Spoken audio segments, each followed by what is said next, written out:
जी नहीं थे। और जब महेश्वर में गया था 16 तारीख को, तब से लेकर लगातार दवाइयाँ, डॉक्टर, जांच, इलाज यही चल रहा है। तो मैंने सोचा जबलपुर में हमारे अमरीश सिंह जी हमारे बड़े लीडर हैं देश भर के रेलवे के, और तमाम हमारे प्रेम सागर जी हैं, नीरज त्रिपाठी जी हैं, और इधर तो ये तो सौभाग्य है आप सबका है कि तमाम प्रदेश संगठनों के प्रदेश पदाधिकारी हैं। मैं सबका अभिनंदन, सबका स्वागत करता हूं। और मैं बार बार इसी कहता हूं कि नाम छूट जाए तो छूट जाने देना, पेंशन ना छूटने पाए, क्योंकि पेंशन मिल जाएगी तो नाम लिखवा लिया जाएगा। क्यों राजकुमारी जी, सही है ना? लेकिन इनका हाथ टूट गया। हमारी महिला मोर्चे की प्रदेश प्रभारी हैं, फिर भी डटी हैं, और हमारे बीच में बहुत सारी माँ शक्तियाँ आई हैं। अभी किसी ने कहा, मैं फिर उस बात को दोहरा रहा हूँ, जिस आंदोलन में माँ शक्तियाँ आने लगे, ये आप जान लेना कि आंदोलन सफल होने वाला है, क्योंकि इनकी निगाहें बड़ी पारखी होती है, जल्दी आती नहीं है। अब ये समझ गई कि मामला जो है, तो ये आपका संकेत है कि माँ शक्तियाँ हमारे बीच में है। एक बार सारी माँ शक्तियाँ खड़ी हो जाएं, कितनी बड़ी संख्या में है। और आपको क्या करना है, आपको क्या करना है, इनके सम्मान में जितनी तालियां बजा सकते हो बजा दीजिएगा, जितनी बजा सकिएगा। इनको मैं सलूट करता हूँ सारी माँ शक्तियों को। अपने घर परिवार, चूल्हा चौकी, बच्चे, हस्बैंड, सास बहू, सबको देखते हुए आपके बीच में खड़ी है। ये सब की सब झांसी की रानी है। मैं सलूट करता हूँ इनको, और इन्हीं से बात अपनी शुरू करता हूं। जबलपुर सुभद्रा कुमारी चौहान की कर्म भूमि है। जन्म भूमि जानते कहाँ है? सुभद्रा कुमारी चौहान एक बड़ी काव्यत्री थी, बड़ी लेखिका थी। उनकी कर्म भूमि जबलपुर है, और तालमेल देखिए कितना बढ़िया। ये कर्म भूमि उनकी बनी क्योंकि यहाँ ससुराल उनकी हुई, जन्म उनकी इलाहाबाद हुआ है। तो जन्मभूमि इलाहाबाद और कर्म भूमि। और आप, मुझे नहीं लगता कि आप पढ़े लिखे तो सब हैं ना। ऐसा तो कोई नहीं है हमारे कार्यक्रम में जो अनपढ़ होगा। एक भी आदमी हमारी समारोह में अनपढ़ नहीं होगा। प्रधानमंत्री की और मुख्यमंत्री के सभा में होते हैं, मेरी सभा में नहीं। बहुत बढ़िया। आप सोचो इस बात को।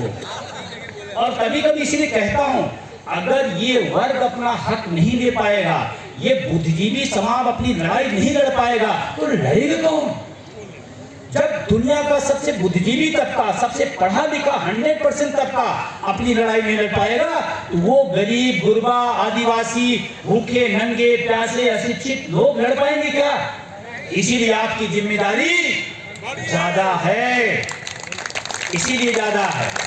इसीलिए सुभद्रा कुमारी चौहान की वो लाइन आपने सुनी होगी, मुझे नहीं पता, आप कहीं भी सुने होंगे। उन्होंने कहा, सिंहासन हिल उठा, राजवंशों ने भुगती तानी है, पूरे भारत में भी फिर से नई जवानी, गुमी हुई आजादी की कीमत सबने पहचानी है, दूर फिरंगी को करने को सबने फिर से ठानी है। ये सुभद्रा कुमारी चौहान इसी जबलपुर में रहते हुए लिखा है। आज शायद ये लाइन सार्थक करने का वक्त आ गया है। फिरंगी का मतलब सिर्फ अंग्रेज नहीं होता, फिरंगी का मतलब हक मारने वाला भी होता है। फिरंगी का मतलब लुटेरा भी होता है। हमारे हक को लूटा गया है, और अगर लूटा गया है तो सुभद्रा कुमारी चौहान की 4 लाइनों को आप पढ़िएगा, और आपका रोमा अगर खड़ा हो तो एनम मुकेश के साथ कदम ताल करिएगा।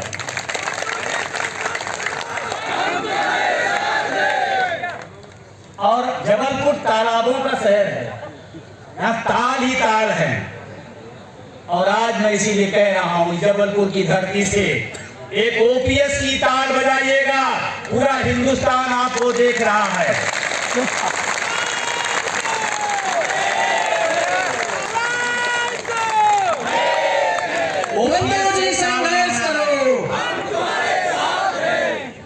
ओपीएस से ताल बनाना है, और अगर ताल आपने मिला लिया तो तालमेल से 24 के पहले,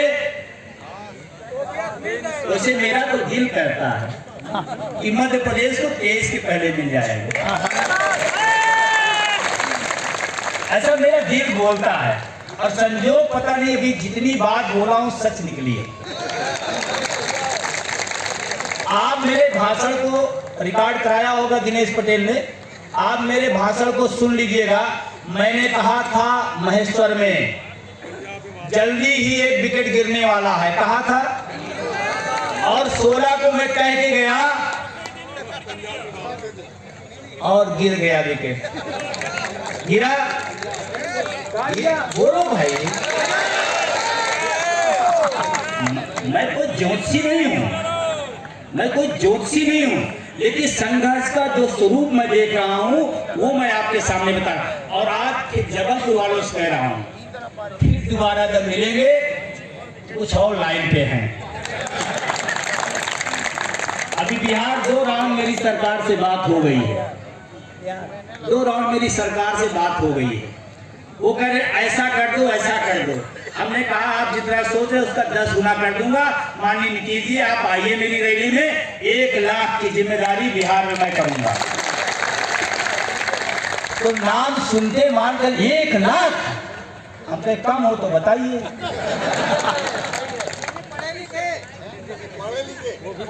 तो अब आप समझ गए होंगे। और इसलिए इस बात को मैंने बोला, हरशंकर परमाई का भी यही जन्मभूमि है, वो बहुत बड़े बैंकार थे। तो ये बात ध्यान रखना, ही पढ़े लिखों की सभा में उसी टोन में मैंने बोला है। तो आज जबलपुर में कह के जा रहा हूं, फिर जल्दी ही। अच्छा विकेट गिरता तो कैसा लगता है? ऐसे मजा नहीं आया, बताओ यार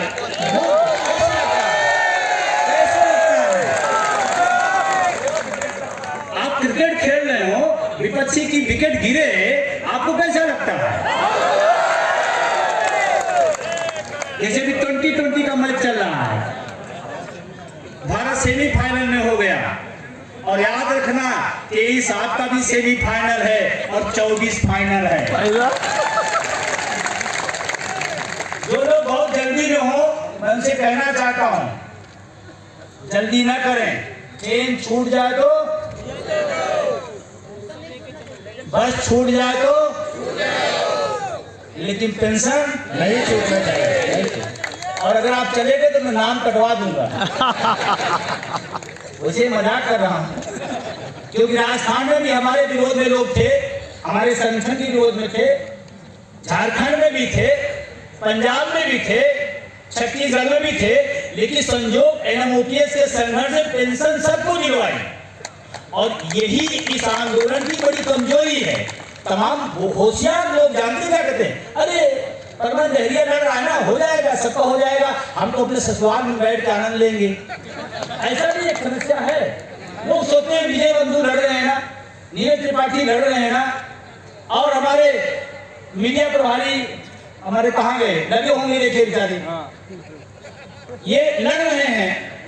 और आपको बता दूं, पूरे देश में प्रदेश के जितने मीडिया प्रभारी हों, आपका मीडिया प्रभारी सबसे स्मार्ट है नरवरिया में। पूरा एकदम ठीक ठाक फिट फाट फिट एकदम।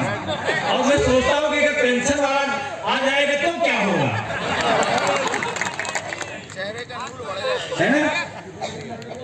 तो आपसे मैं कह रहा हूं कि आप थोड़ा सा इस आंदोलन को गति दीजिए। मैं यूं ही नहीं कह रहा हूं, क्योंकि मैं देख रहा हूं जिस तरह से राजनीतिक दल, तमाम राज्यों की सरकारें हमसे संपर्क में हैं, संपर्क में आ रही हैं, वो कह रही हैं कि ऐसा ऐसा ऐसा ऐसा। हमने कहा जैसा जैसा जैसा, पुरानी वैसा वैसा वैसा। पुरानी वाली क्या है, ओपीएस, वैसा वैसा वैसा ठीक रहेगा। अभी यहाँ के शिक्षा मंत्री जी ने शिक्षा मंत्री हैं, शिक्षा मंत्री हैं, इस प्रदेश के शिक्षा मंत्री हैं। मैं विजय कुमार बंधु, राष्ट्रीय अध्यक्ष NMOPS, मैं इस प्रदेश के शिक्षा मंत्री को कहना चाहता हूं, अपना नॉलेज थोड़ा सही करो। मैं थोड़ी चुनौती देता हूं, आपकी जानकारी नहीं है। इस प्रदेश का दुर्भाग्य है कि आप शिक्षा मंत्री हैं। जो भी हो, आप बता रहे कि मनमोहन सिंह ने खत्म किया, मैं नहीं कहता उनका साथ नहीं हुआ, हाथ रहा होगा, लेकिन 2004 में अटल बिहारी वाजपेयी जी ने पेंशन व्यवस्था को बंद करने का काम किया। आपकी पार्टी थी, आपके नेता थे, और आप दूसरों पे ब्लेम न लगाइए। और उसी पर एक व्यक्ति ने बोल दिया कि जिन्होंने बंद किया आप शुरू कर दो। ये पढ़े लिखों का तर्क है, वो अनपढ़ों का जवाब है। मुझे नहीं लगता पढ़े लिखे नहीं हो, क्योंकि भारत ऐसा देश है जो MBBS नहीं किया वो चिकित्सा मंत्री बनेगा, जो पढ़ा लिखा नहीं है वो शिक्षा मंत्री बनेगा, जो कभी ट्रेन नहीं देखी वो रेल मंत्री बनेगा, जो चाय बेचता रहे वो देश बेचने आ जाएगा।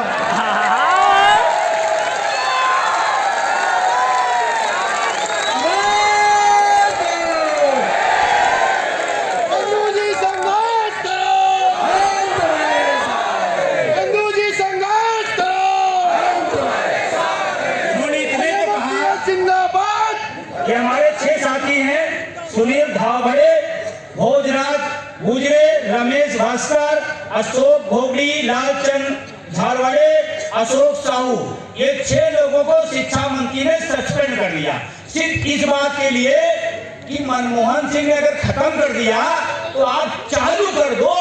ये तो विद्वता का तर्क है। और ये 6 लोगों को सस्पेंड किया गया। क्या इनकी लड़ाई में आप लोग साथ में हैं?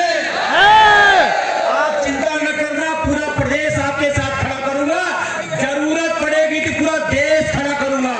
और आपकी बहाली होगी, अगर जरूरत पड़े शासन से, प्रशासन से नहीं, हाई कोर्ट जिंदाबाद है, हाई कोर्ट से होगा। लेकिन आपको बताना चाहता हूं शिक्षा मंत्री, दोबारा आप शिक्षा मंत्री बनने वाले नहीं हो। आप शिक्षक हो, आप गलत बयानी दे रहे थे, आपको सही बात बता दिया। आपको थैंक होना चाहिए कि मेरा शिक्षक कितना योग्य है, इतना जानकार है, खुश होना चाहिए, इतनी जानकारी रखता है। और कईयों को नोटिस भी मिली है, 30 लोगों को नोटिस मिली है। क्या ये सही है? और अगर आपके पास इतनी ताकत थी तो इन कर्मचारियों को आपने बुलाया क्यों? आप रैली करो, अपनी पार्टी करो। शिक्षक किसी पार्टी का नहीं जाकर रैली में जाएगा वो। और मैं तो कहना चाहता हूं, जो भी राजनीतिक दल आए, कोई भी राजनीतिक दलों के कर्मचारी जिस दिन बहिष्कार कर देगा, इनकी औकात पता चल जाएगी। ये जाना बंद करिए, मौखिक बुला लेंगे और बाद में पूछ रहे हैं कि आप बिना जानकारी के, बिना नोटिस के कैसे आ गए? अरे आप शिक्षा मंत्री हो प्रभु, आपने हमको कहा, मैं चला आया, फिर बाद में हमसे उल्टा सवाल पूछ रहे हो आप। प्लीज शिक्षा मंत्री जी और प्रदेश के मुख्यमंत्री जी, मैं निवेदन करना चाहता हूं, इन शिक्षकों का निलंबन वापस हो। जिनको नोटिस मिली उनको वापस करिए, नहीं आपको भी नोटिस देने की तैयारी 2023 में कलम से चला देंगे। और मैं बताना चाह रहा हूं, आप अपनी हैसियत को समझिए। आज जो पावर में है ना, सत्ता में बैठे, इसलिए बोल रहे हैं। जब ईवीएम आएगा उसकी रखवाली कौन करेगा? वोटिंग कौन कराएगा? लेके कौन जाएगा? अगर एक कलम के सिपाही कलम चला दिए तो सब गड़बड़ झाला हो जाएगा। और उस दिन तो हमारी इतनी औकात हो कि मुख्यमंत्री भी अंदर नहीं कर सकता अगर हमारा पीठासीन तय कर ले तो। और थोड़ा सा अपना सामान लगाइए, मैं आपसे कहना चाहता हूं, स्वास्थ्य सामान लगाइए अपना। आप पीठासीन बनते हैं तो आप सही चीजों को करना सीखिए। एक जमाना था, मुझे याद करते हुए इस आदमी को याद आ रहा, TN शेषन का नाम सुना होगा आपने। मुख्यमंत्री और प्रधानमंत्री से कांपते थे उसके नाम से। ये होता है पदों की गरिमा, ये होती संस्थाओं की ताकत। आप अपनी गरिमा को, अपने स्वाभिमान को बढ़े। मेरे खिलाफ भी 13 FIR उत्तर प्रदेश सरकार ने कर रखा है। 7 FIR पहाड़ के मुख्यमंत्री जयराम ठाकुर ने किया।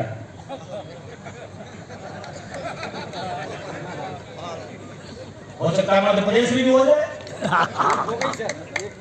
है ना? डरिया जी को हो ही गई, मेरे ऊपर भी हो जाएगी। विजय कुमार बंधु तो सरकारों गले फांस बना हुआ है, इसको करो।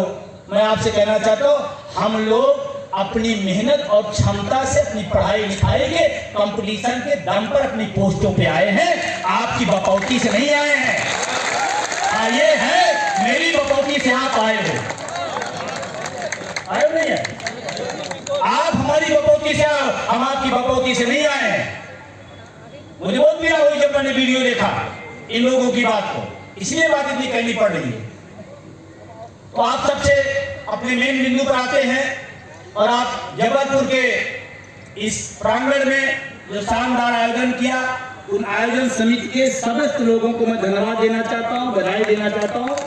जिन लोगों ने इसमें अपना योगदान दिया है, प्रत्याक्ष अप्रत्याक्ष, कुछ पर्दे के सामने से, कुछ पर्दे के पीछे से। ऐसा फिल्म बनती है तो डायरेक्टर पीछे होता है, हीरो आगे होता है, लेकिन भूमिका डायरेक्टर की नहीं है क्या? बहुत सारे लोग आयोजन समिति में ऐसे होते हैं जो पर्दे के पीछे होते हैं, लेकिन बहुत बड़ा रोल करते हैं।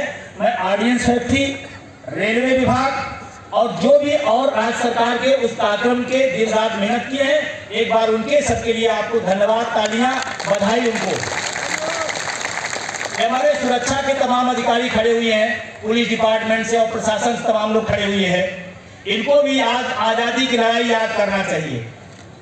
अंग्रेजों की तरफ से वो हमारे ही लोग सैनिक रूप में लड़ रहे थे, लेकिन आजादी सबको मिली। पेंशन जब आएगी तो आपको भी मिलेगी। हम आपके बंधन को समझते हैं, लेकिन मुस्कुरा रहे हैं भाई लोग, कहने अच्छा कर रहे हैं आप। और इसीलिए कभी कभी नारा देता हूँ, पुलिस हमारे साथ है, ये अंदर की बात है।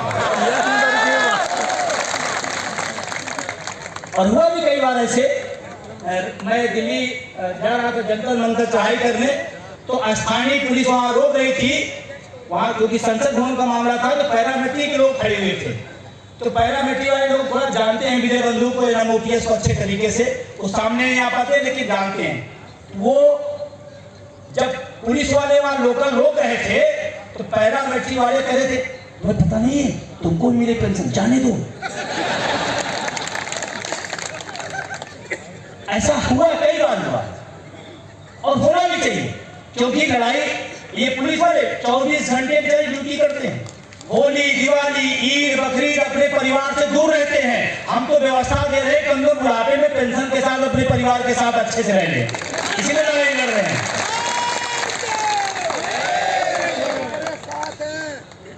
तो आप सबको बहुत शुक्रिया। हमारे तमाम मंचासीन जो पदाधिकारी हैं, तमाम विभागों के हैं, तमाम सारे सिंगौर जी और तमाम सारे साथी हैं, मैं सभी का, भार्गव जी हैं, तमाम सारे साथी हैं, मैं सबका धन्यवाद देता हूं। क्योंकि टाइम भी हो रहा है, तो 10 मिनट अपनी बात, मेन मुद्दे की बात करता हूं। पेंशन हम लोग किस लिए आए हैं? इसलिए बोलो, इसलिए आए हो, इसलिए आए हो, कमाने के लिए, पेंशन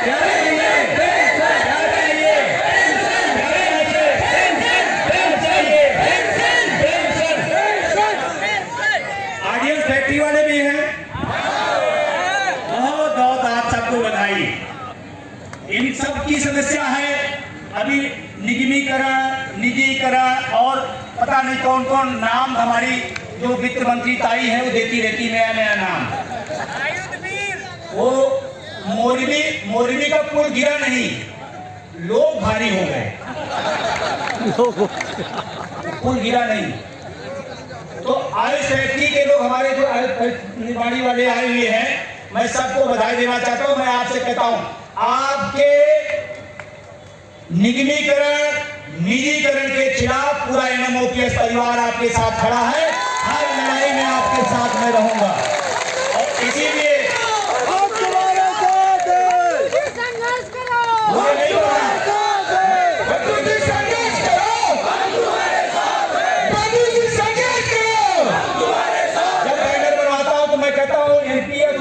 निजीकरण, और निजीकरण में सब आ जाता है। निजीकरण एक व्यापक शब्द है और आपके साथ भी अन्याय हो रहा है। बताइए, आप कंपनियों को दे रहे, आप असलाह बनाने के लिए, बारूद बनाने के लिए, मान लीजिए आप भूख है नाग का, आपने व्यापारी को दे दिया कि भाई ये आपको आप बनाओगे, उसको भूख है पैसे का, उसने कम सस्ता सामान लगा के बना दिया। पाकिस्तान के बॉर्डर पे अडानी वाला तो खड़ा हो गया और खुश हो गया, खुश हो गया तो क्या होगा? और वो जो मोरबी की घटना हुई है, मैं आपको दिल से बता रहा हूं, जानकारी जिम्मेदारी बता रहा हूं, सिर्फ और लाभ कमाने की वजह से, सिर्फ हुआ लाभ कमाने की वजह से कि जल्दी जल्दी लाभ कमा ले। 12 रुपए 17 रुपए का टिकट था, जितना टिकट बिकेगा उतना हमारे कंपनी के पास पैसा आ जाएगा। और ये नए भारत का है, घड़ी बनाने वाले को पुल बनाने की जिम्मेदारी, ये नया भारत है। इसीलिए मैं निजीकरण के खिलाफ रहता हूं। और आप जब मैं बात बोलता हूं तो आप सोचते हैं कि एनपीएस निजीकरण अलग अलग नहीं है। मैं बार बार कह रहा हूं, अगर धोखे में है तो धोखे में रहिए। मैं बड़ी जिम्मेदारी, एनपीएस निजीकरण दोनों एक चीज है। अगर एनपीएस बीमारी है तो निजीकरण महाबीमारी है। मैं आपसे कह रहा हूं, सचेत हो जाइए। नहीं आप सोच रहे हैं कि हमसे क्या मतलब, मैं तो नौकरी में आया हूं, हमसे क्या लेना देना नहीं। इनकी नौकरियों पर तो खतरा है। कल आप इनका नंबर है, कल आपका नंबर आएगा तो निजीकरण, और निजीकरण में हमारी आपकी लड़ाई नहीं है, हमारी पीढ़ियों की लड़ाई है। जो बच्चे नौकरी की तैयारी कर रहे हैं, जो आईटी फैक्ट्री में आना चाहते हैं, जो रेलवे में आना चाहते हैं, जो राज्य सरकार की नौकरियों में आना चाहते हैं, जब संस्थान नौकरियां खत्म हो जाएंगी तो वो हम अपने बच्चे को क्यों बढ़ा रहे हैं?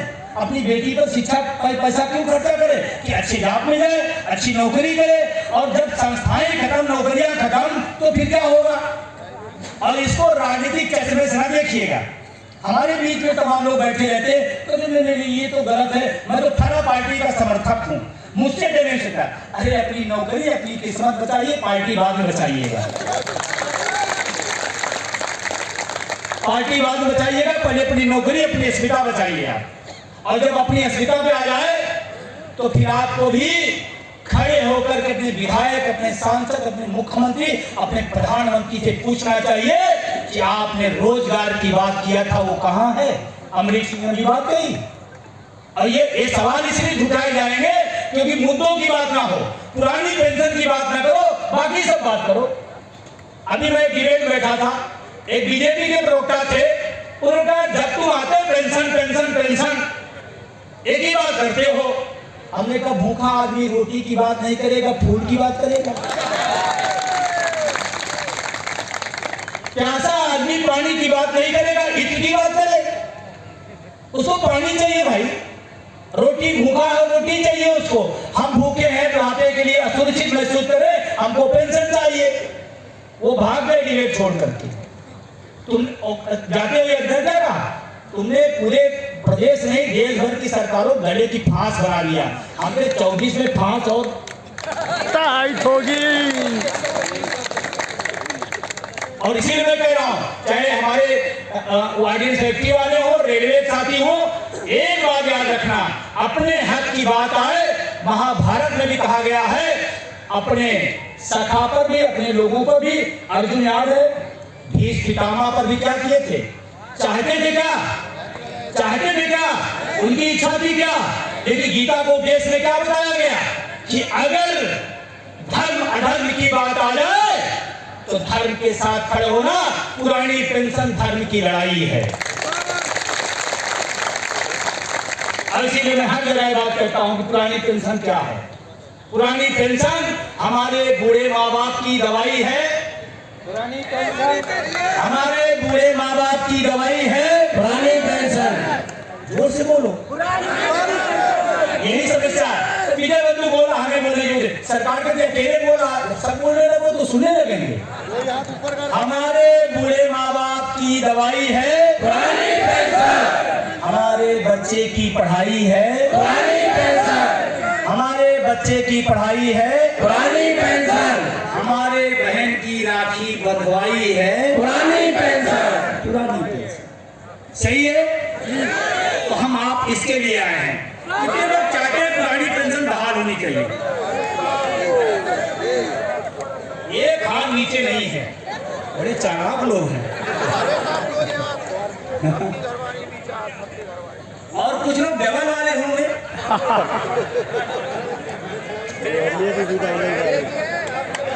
वो डबल वाले होंगे, एक को 50,000 आएगा तो अगले को 1 लाख पेंशन के घर में आएगी। उनको डबल मेहनत करने की भी जरूरत है। नहीं, फर्जी डबल इंजन की सरकार ना रहिएगा, है ना। आप डबल मेहनत करिए, क्योंकि आपका डबल पेंशन आएगी। और मैं आपसे बार बार कह रहा हूं, इसको आप आज महसूस कर लीजिए, नहीं 20 साल बाद ये घटना आने जा रही है। आपका इज्जत आपके घर में नहीं होगा, आपकी बहू बेटे नहीं करेंगे। और अभी एक लखनऊ की खबर आई थी, पेपर में सुन पढ़ा होगा आपने। वो व्यक्ति कमाई से अपाहिज हो गया, बीमार हो गया, उसको वृद्धाश्रम छोड़ दिया गया। वृद्धाश्रम में गया, उसके बाद दुर्भाग्य से सेवा समिति हुई, लेकिन मर गया। उसके 2 बेटे 2 बेटियां उसको अंतिम संस्कार करने नहीं करे। कल्पना करो अगर पुरानी पेंशन पा रहा होता तो। ये अंतिम संस्कार तक का मामला है। अंतिम जो घाट है वहां तक की ये लड़ाई है। इसीलिए मैं कह रहा हूं, इसको बहुत हल्के बना लीजिएगा, इसको बड़ी गंभीरता से लीजिएगा। और पेंशन कोई खैरात है? अभी अमरीक भाई हमारे रेलवे से कितने लोग हैं, हाथ ऊपर करेंगे रेलवे के साथी हमारे।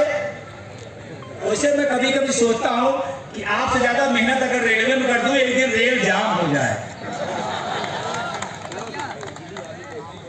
बिजली वाले भी बैठे हैं, बिजली वाले भी हैं, एक दिन मुख्यमंत्री आवास से भी बिजली कट जाए, है ना। और ये आपको भी मैं ऐसे कह दे रहा हूं, मजा एक दिन आएगा, मैं आपसे कह रहा हूं। एक दिन जो ड्राइवर होते हैं हमारे यहाँ सचिवालय में, उत्तर प्रदेश सचिवालय में, एक दिन ड्राइवर की यूनियन से हमारी मुलाकात हुई। हमने कहा यार आप लोग क्या क्या, मंत्री की मुख्यमंत्री सब गाड़ी हम चलाते हैं। हमने कहा मुख्यमंत्री के और कौन कौन रहता? सरकारी खाना बनाने वाला, सरकारी ड्राइवर, सरकारी नौकर। हमने कहा यार हमारी इतनी मेहनत करवा रहे हो, तुम लोग एक दिन मुख्यमंत्री आवाज में धरना दे दो, बस काम बन जाएगा। मुख्यमंत्री कहेगा पीए से, पीए भी अब हमारा जा रहा है, वाला नया वाला, वो कहे सर आज हम फाइल नहीं निकालेंगे। वो कहेगा अच्छा चलो अपने बावर्ची बोलो खाना बनाए, वो एनपीएस वाला नया। वो कहा सर आज ठंडन गोपाला आज नहीं बनेगा। सिक्योरिटी वाले बुलाएंगे, देखो इन लोग दिमाग खराब है, इनको समझाओ। कहा सर हम भी 2000 वो भी 2005-4 के बाद वाला है। ड्राइवर वो भी 2004-5 के बाद वाला है। हमने कहा तुम गाड़ी नहीं चलाओ, मुख्यमंत्री अपने प्रोग्राम में नहीं पहुंच पाएगा। और ऐसा अगर तुम कर जाओ तो मुख्यमंत्री उसी दिन फाइल मंगाएंगे। सही है, ऐसा हो सकता है, लेकिन होगा कब? जब आप इस आंदोलन को अपना मानिए। अभी आप क्या समझ रहे हैं, अमरीक भाई बुलाने से चले जा रहे हैं। आप ये सोच रहे हो कि डहरिया जी बुलाने से चले जा रहे, नहीं, ये आपकी लड़ाई है, आपको ही लड़ना पड़ेगा। तो पुरानी पेंशन हमारे मान सम्मान स्वाभिमान की लड़ाई है, इसको हमें लेना। और अब तो 4 राज्य में हो गया ना, हुआ इतनी शांति, इतनी शांति। और आज जबलपुर में ऐलान करके जा रहे हैं, अगर हिमाचल के साथी जात धर्म पार्टी में नहीं गए तो हिमाचल के लोगों को 9 दिसंबर को पुरानी पेंशन।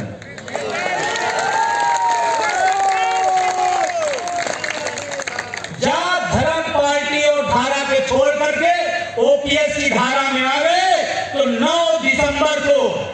अब तो एक बड़ी पार्टी जो पहले वो भी ना करती थी, यही कमलनाथ जी थे, घोषणा पत्र रखे थे। सरकार जब हो रहा था ना, खरीद फरोख्त चल रहा था। आजकल तो सब्जियां और राशन नहीं खरीदे जा रहे हैं, विधायक खरीदे जा रहे हैं। सांसद कभी नहीं आया। तो कमलनाथ से मेरी बात हुई, सीधी बात हुई थी। हमने कहा सर 2 महीने का मामला है, पक रहा है, करके जाओ तो कम से कम अगले के लिए कोड़ हो जाएगा। और हो रहा है और होते होते खुद। और ऐसा ना हो मामा के साथ ऐसा। मामा जानते हैं, अब आप कहते न कहते, मेरे उत्तर प्रदेश के लोग इनको मामा ही कहते हैं। आप लोग भी कहते होंगे, ये कह रहे मामा नहीं, वो ड्रामा कहते हैं। तो आपको मैं कह रहा हूं हिमाचल, और मैं हिमाचल के साथियों को धन्यवाद देना चाहता हूं आपके माध्यम से। और आप भी मुट्ठी बंद करके बता दो कि हिमाचल के साथी घबराना नहीं, जरूरत पड़ेगी हम लोग भी हिमाचल आएंगे। और अभी एक नोटिस आई है, भारतीय जनता पार्टी हिमाचल सरकार, हिमाचल पार्टी ने, भारतीय जनता पार्टी की यूनिट ने हमारे प्रदीप ठाकुर प्रदेश अध्यक्ष को निर्वाचन आयोग से शिकायत किए हैं कि फला पार्टी के लिए काम कर रहे हैं, इनको निलंबन किया जाए, कार्रवाई किया जाए, इनके फेसबुक ट्विटर स्थगित किया जाए। मैं तो बड़ा खुश नसीब हूं कि एक इतनी ताकतवर सरकार और दुनिया की सबसे बड़ी पार्टी एक कर्मचारी से डर गई, एक अगले से कर्मचारी से डर गई और उसको नोटिस कहा जा रहा निर्वाचन आयोग तुम दो। मैं तो प्रदीप ठाकुर हिमाचल के साथियों से कहना चाहता हूं, डर नहीं, 1 नहीं 1000 नोटिसें आएंगी। अगले चुनाव परिणाम के बाद इनको नोटिस देने लायक नहीं छोड़ेंगे, ये संकल्प लेना पड़ेगा। और दूसरी पार्टी वहां चिल्ला चिल्ला कह रही है, आके ही मान, पहले कैबिनेट में ओपीएस बहाल। ये बात मैं इसलिए कह रहा हूं कि जिस मुद्दे को मैंने शुरुआती दौर में लेकर आया, लोग सुनने को तैयार नहीं थे, समझने को तैयार नहीं थे, आने को तैयार नहीं थे। लेकिन आज वो दिन देखने को मिला है, हिमाचल में 5 मुद्दों में पुरानी पेंशन नंबर 1 पर है। ये हम आपकी बहुत बड़ी जीत है। और मैं फिर कह रहा हूं, जब तक ये राजनीतिक मुद्दा नहीं बनेगा आप चिल्लाते रहो, क्योंकि नेता भीड़ों से भी अब डरना बंद कर दिया है। वो डरता है वोट की चोट से, और हिमाचल और गुजरात वोट की चोट करने जा रहे हैं। इससे डरते हैं वोट की चोट से। आप भी तैयार हैं क्या? तैयार हैं? तैयार है। अगर एमपी में भी वो वक्त आएगा तो पार्टी प्यारी, पार्टी प्यारी, नेता प्यारा, सांसद प्यारा, विधायक प्यारा, ये अपना बुढ़ापा प्यारा,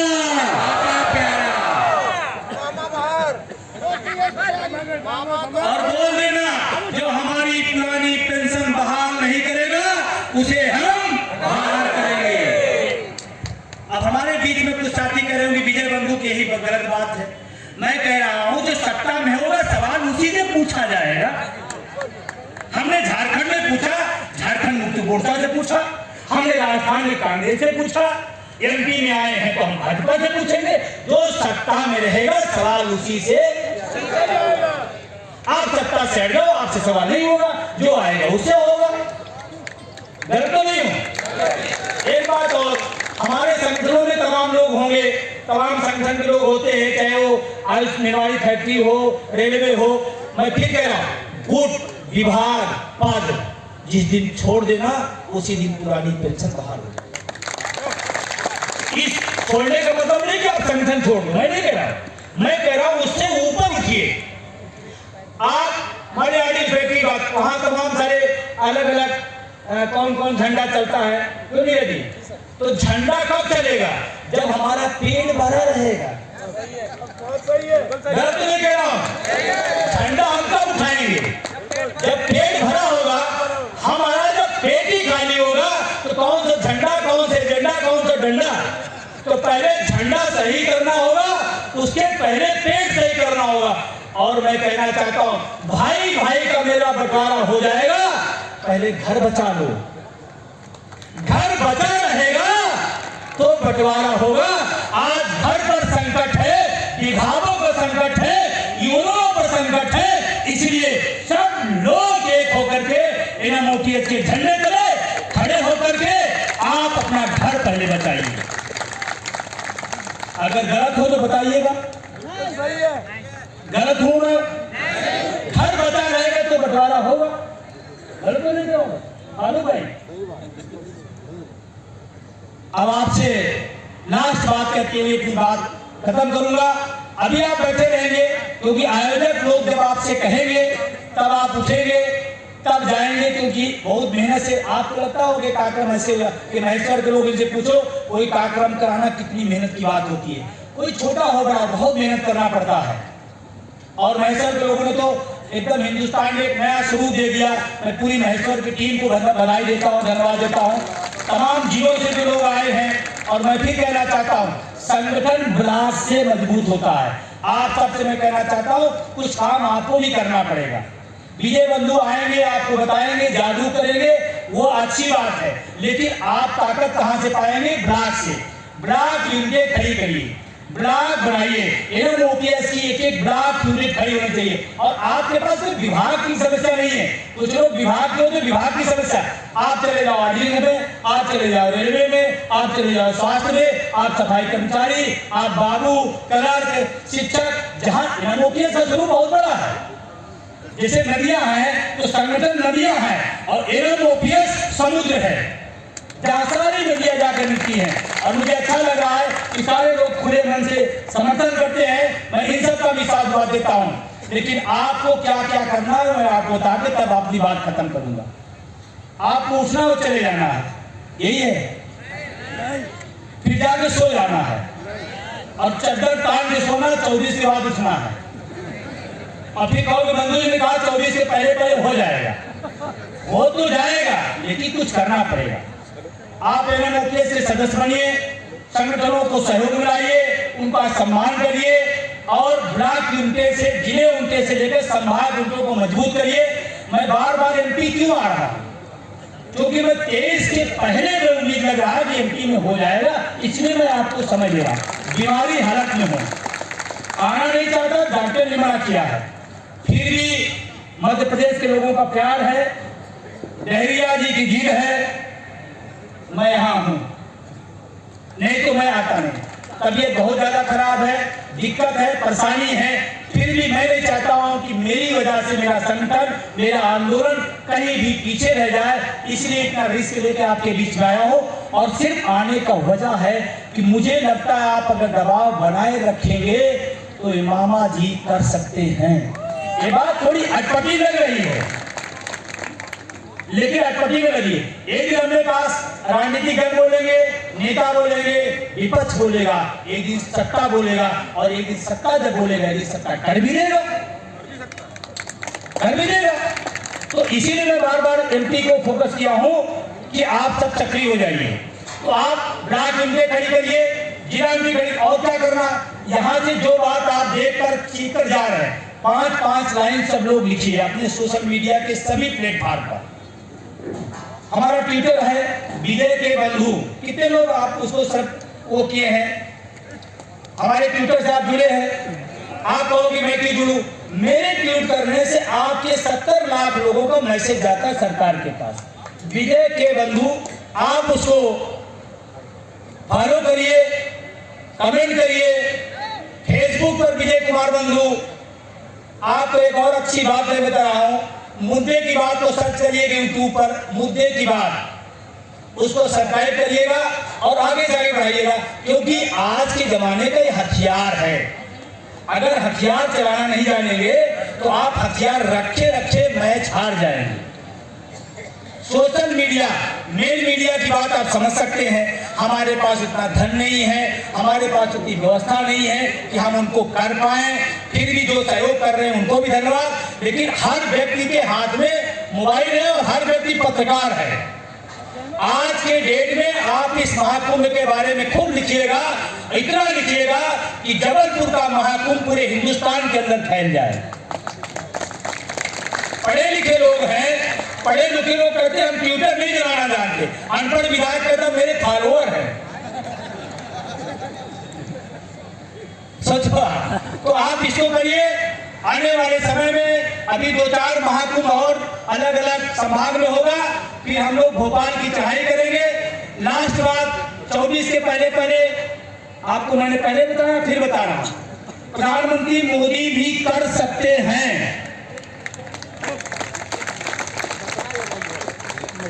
अच्छा, मेरे साथ अगर प्रधानमंत्री 5 मिनट बैठ जाए, 7वें मिनट प्रधानमंत्री तैयार हो जाएंगे। जानते हैं क्यों? 2 बात उनको बताऊंगा बस। अभी आपको देना कुछ नहीं है,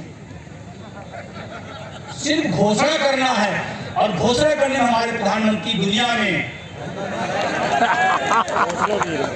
बस उनको पता चल जाए कि आपको देना नहीं।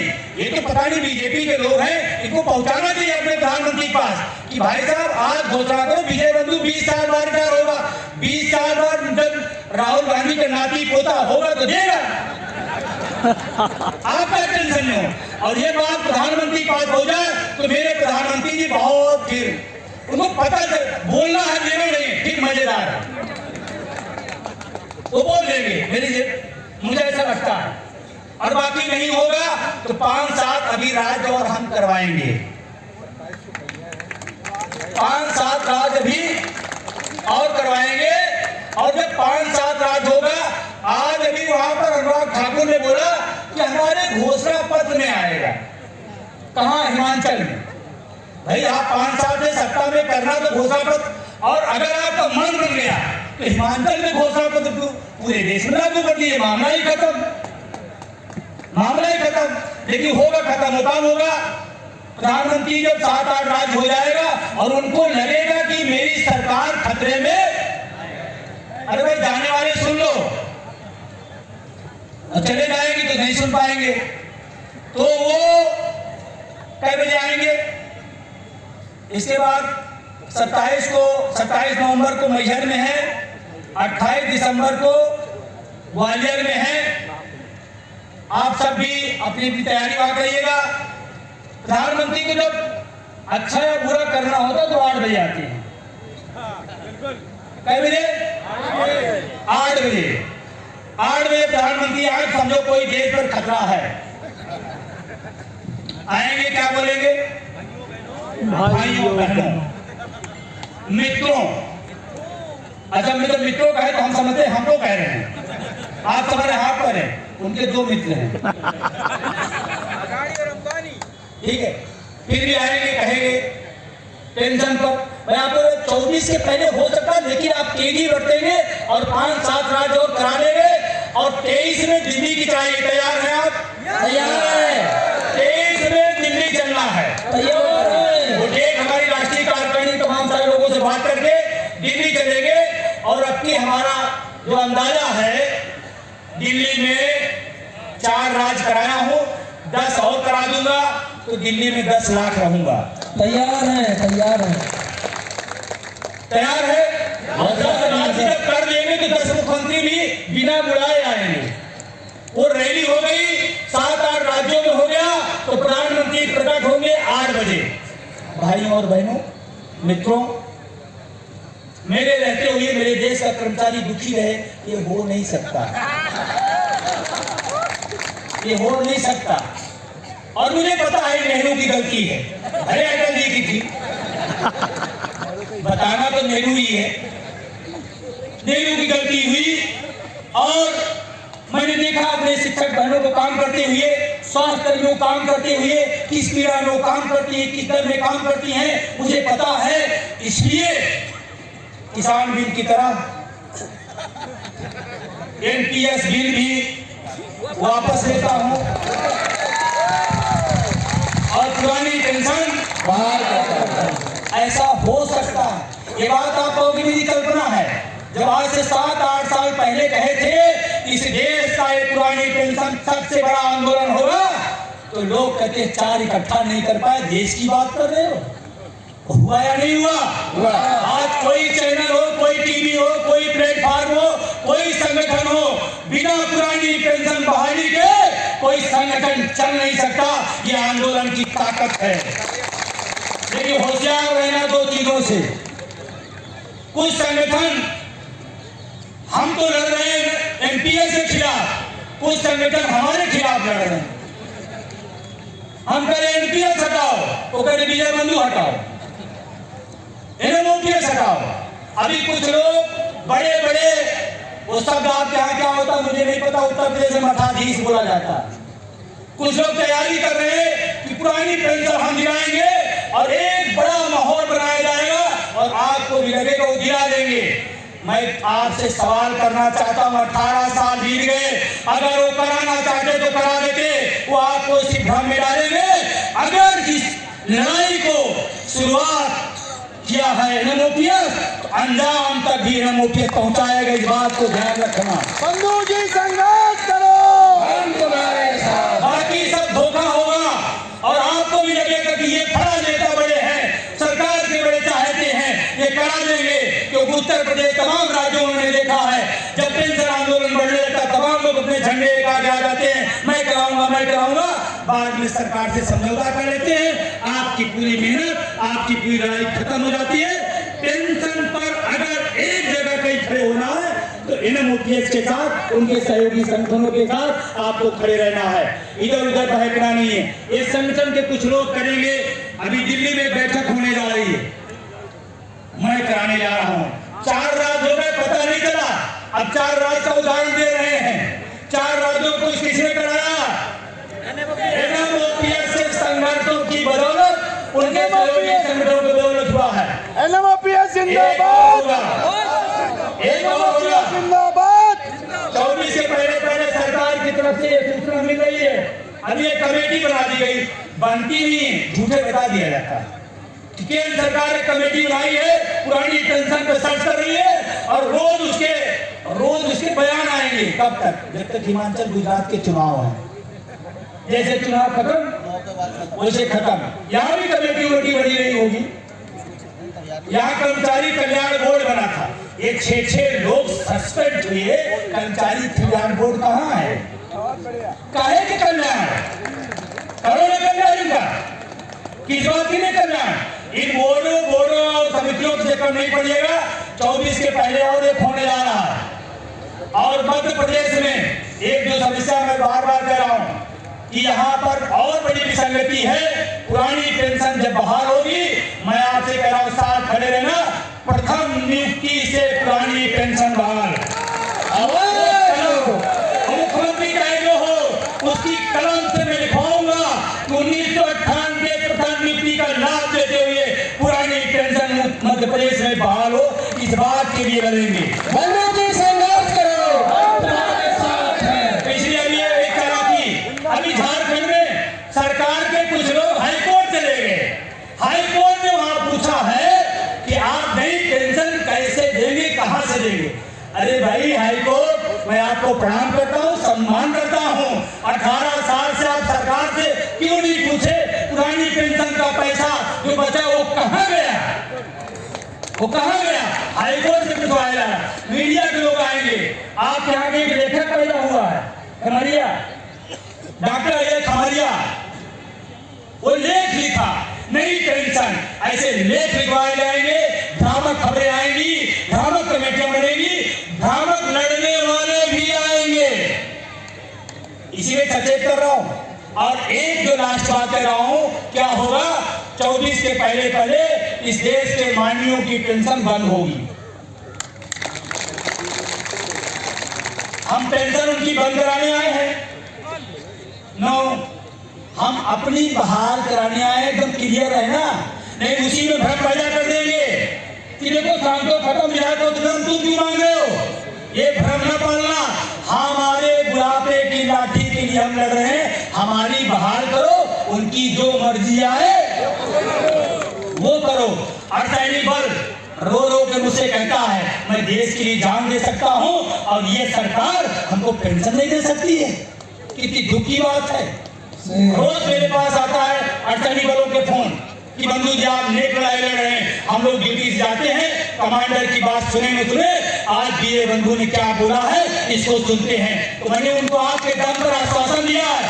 मध्य प्रदेश के साथियों एक बार मेरी तरफ ध्यान से सुनिए, मैंने अर्धसैनिक बलों को आश्वासन दिया है आप देश की रक्षा करो, पुरानी पेंशन की रक्षा हम सब मिलकर आपकी करेंगे, आप चिंता न करना। तो अर्धसैनिक बलों को भी इस लड़ाई में है। और अपनी दिल्ली की लड़ाई में उन्होंने कहा सर मैं नहीं आ सकता, कानून का है, अनुशासन का मामला है, मैं नहीं आ सकता। लेकिन जब आप डेट घोषित करना दिल्ली को, मेरे मम्मी पापा दिल्ली जाएंगे। ये क्या होने जा रहा है जानते हैं क्या होगा? 24 के पहले पहले खत्म होगा। फिर हमारे प्रधानमंत्री जी आएंगे, जो 70 सालों में नहीं हुआ उसको हमने कर दिखाया, देश का पैसा बचा लिया, भले अडानी को भेज दी। इस चक्कर में रहना, क्योंकि अमिताभ बच्चन सांसद हैं, रेखा भी सांसद हैं, सचिन तेंदुलकर भी सांसद हैं, और तो और भगोड़ा विजय माल्या भी सांसद है। वो भी हमारे टैक्स के पैसे से पेंशन लेगा। अगर उनकी पेंशन बंद हो जाती है तो उन पर कोई असर नहीं पड़ेगा, लेकिन मेरी पेंशन बंद हुई तो मेरे पर असर पड़ेगा। मेरी पेंशन उसको चाहिए। इसलिए इस भ्रामक प्रचारों में नहीं जाइएगा। वो मीडिया, वो टीवी चैनल आप जब खोलेंगे एक ही बात खोलेंगे, देखो प्रधानमंत्री ने शाम को खत्म कर दिया, शाम को खत्म कर दिया, विधायक को खत्म कर दिया, विधायक को खत्म कर दिया। मैं सांसदों विधायकों के लिए आंदोलन नहीं कर रहा हूं। मैं किसान, गुरबा, जो दुकानदार, छोटा भाई, लोअर मिडिल क्लास के लोग आए हैं नौकरियों में, हम उसके लिए लड़ाई लड़ रहे हैं। और लोग नौकरी में आते हैं, या जितने लोग बैठे हैं, एक के पिता करोड़पति नहीं है, सब रोडपति हैं, सब रोडपति हैं। नौकरी में कौन आता है? बहन बताइए आप, नौकरी में कौन आता है? वो लोअर मिडिल क्लास के लोग। और नौकरी को छोटी चीजें में फिक्र ना हो। नौकरी हमारी जिंदगी के अस्तित्व और सम्मान का वो पावदान है जहां हम खड़े हैं। अगर नौकरी हटा दिया जाए, अभी हमारा आपका अस्तित्व पता चल जाएगा। इसीलिए ये सारी से निजीकरण के खिलाफ कि इसको खत्म कर दिया जाए। बार बार मैं कहता हूं, निम्न और मध्य वर्ग के खिलाफ निजीकरण अमीरों का एक षड्यंत्र है। इस बात को आप गांठ बांध लीजिएगा। इसलिए इस लड़ाई को व्यापक करना है, बड़ा करना है। आप सबने इतना सम्मान दिया, आपने स्नेह दिया, प्यार दिया और जिद किया। बंधु जी संघर्ष